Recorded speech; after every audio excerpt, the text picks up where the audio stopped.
Hey trainers, the next video is to walk you through the components portion of the DEX. This is the same, virtually the same in K2 as it is in 3.5. What do these things have in common? Solicit, solicit, solicit, solicit. Did y'all notice the hint down on the bottom? All of these objects come with manuals that nobody reads until it breaks.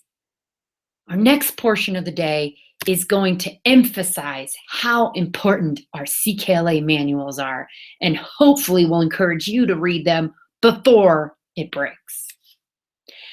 First thing I need you to do is get 7 sticky notes. I put some around the room, and I'd like you to label them contents, alignment chart, introduction. You see the bullet points right here. Please label your 7 sticky notes with those 7 items.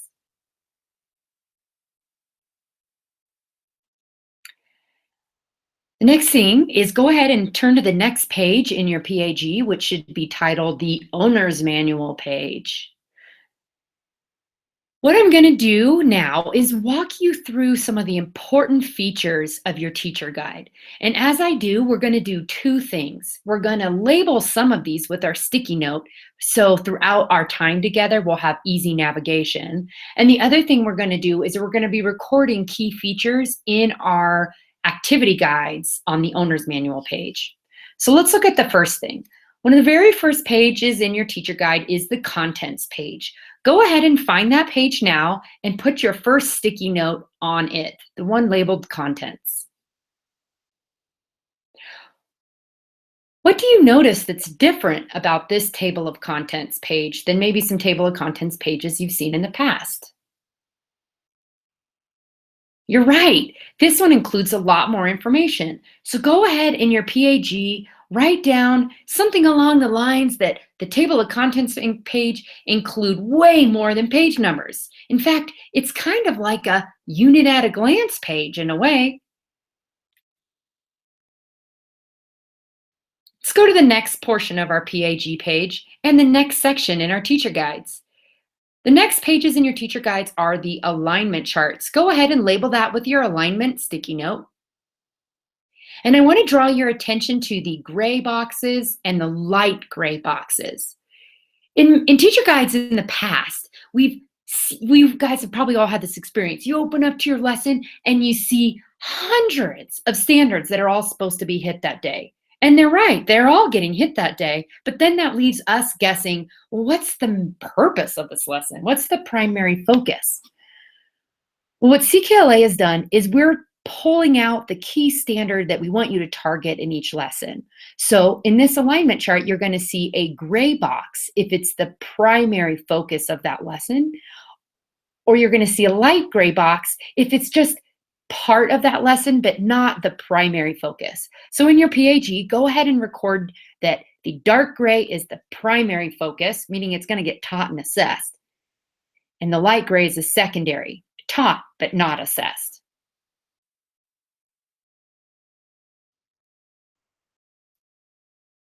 Next page in your teacher guide is the unit introduction. Go ahead and put the introduction posted on that page.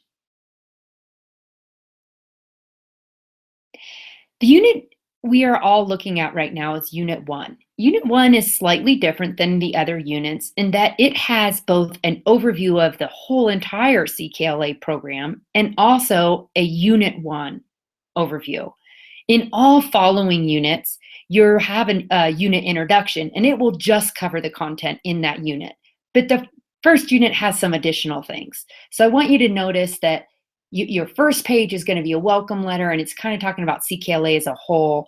And then you're going to get to, depending on your grade, a page or 2 later, the Unit 1 organization. I'd like you to find where it says the Unit 1 organization, and I want you to skim through that unit looking at just the headers and record some of these headlines in your PAG.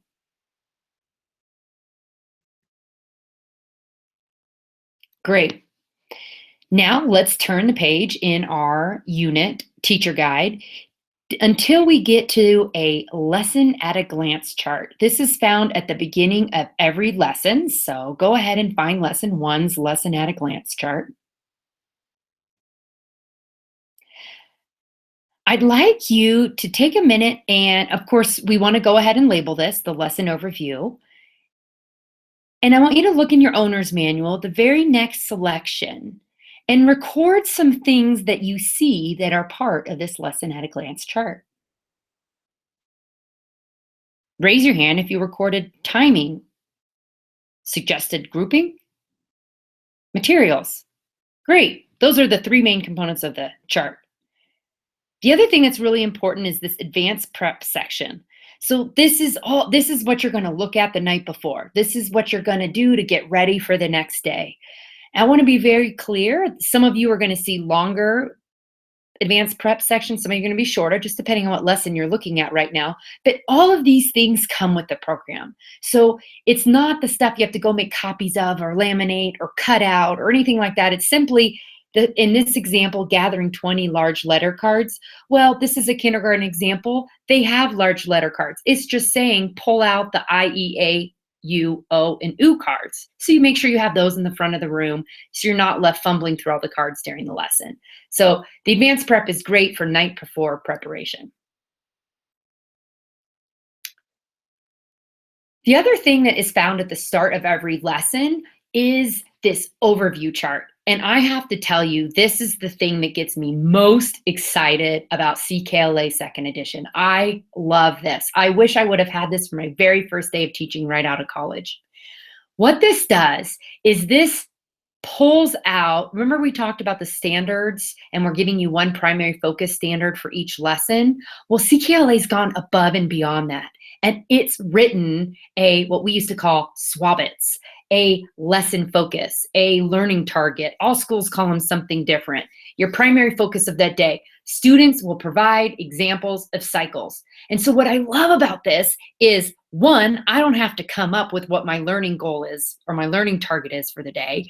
Two, the target shows me exactly what standards it's aligned to and also is tied to content. I remember writing things, students will read fluently. Well, that wasn't tied to them. I could have given them any book. So CKLA's taken a lot of that pre-work off your shoulders. You can write these right on the board if your teacher or if your principal requires it. Standards aligned, measurable, tied to content. And if that wasn't exciting enough, the other thing we include is how to assess it. So students will explain how the rotation of Earth causes daytime and nighttime. That's my target. Well, how do I know?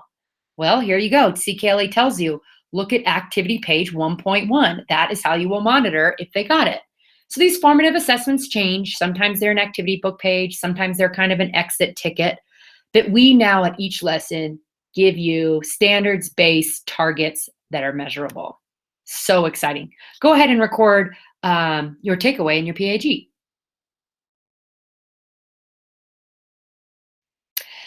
The next pages in your teacher guide is the lesson itself. And I want to pull out a couple of instructional supports found within a lesson.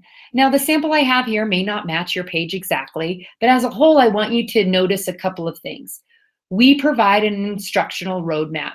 It'll feel kind of scripted at first until you get used to it. And then you realize it's written in bulleted form to help be a roadmap to help you guide your students through the lesson. The other thing is in the sidebars, we include things like materials you may need, and we also give support and challenge suggestions. Oh, did I just say support and challenge? I wonder if anyone's going to leap out of their chair and record that on my supporting all along. Hey, Johnny wants to win. He's up there writing sidebar supports and putting his initial on the poster. He's on his way. 1 point for Johnny. The other thing you're going to see is some icons. We have checks for understanding and we have formative assessments built into the program, not a separate guide you need to go to. So there's a ton of instructional supports built into the program. Go ahead and record in your PAG some of the things that we just discussed that is found within a lesson.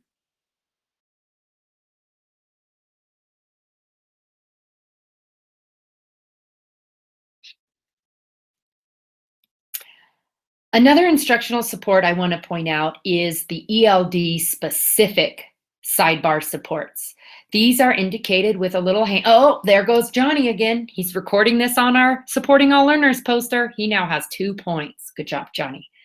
But these are indicated with a hand and they're tied to the instruction. So here you can see an example of writing, language, and speaking and listening. So these are part of the sidebars written explicitly for ELD, but as you know, or as you can tell when you read them, it would really work for a lot of different learners. Okay, now we need to navigate and label our pausing points. This is at the end of your teacher guide, not in the very, very back, but after the last lesson. I'll give you a hint. If you're having a hard time finding it, you can use your table of contents page to find the page number that the pausing points start on. Once you find that pausing point title page, go ahead and put your pausing point post-it on that page. We're going to dig deeper into pausing points at the end of our time together, but just to give you a quick high-level understanding, pausing points are above and beyond materials that you can use in basically any way you see fit. They were originally written to help struggling learners or maybe absent students or students that just need a little bit extra support. So there's a pausing point tied to the key content of the unit. So let's say this unit you were introducing the ah sound, there would be a pausing point associated with the ah sound. So a teacher could use that as a small group. She could use that as a one-on-one. She could use it as morning work. She could use that as additional homework. You can use the pausing points however you want. What I want you to know now is where these are located. So throughout the day when we refer to them, you can find them. The last page we're going to label is our teacher resource section. And for most of you, it's just a couple of pages behind the pausing point section. Again, you can use your table of contents to find it. Go ahead and label your teacher resource section. And on this page, you're seeing kind of a table of contents just for the teacher resource section. In your PAG, go ahead and record some of the items that your teacher guide includes as a teacher resource.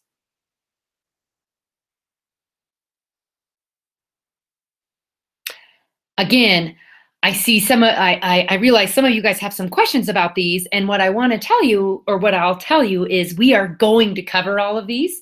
Right now, we just want to make sure that you understand where everything's located and that you have a basic understanding of what is where. Now, when we dig in a moment, we're going to dig into all of this and you'll get to look at it much closer.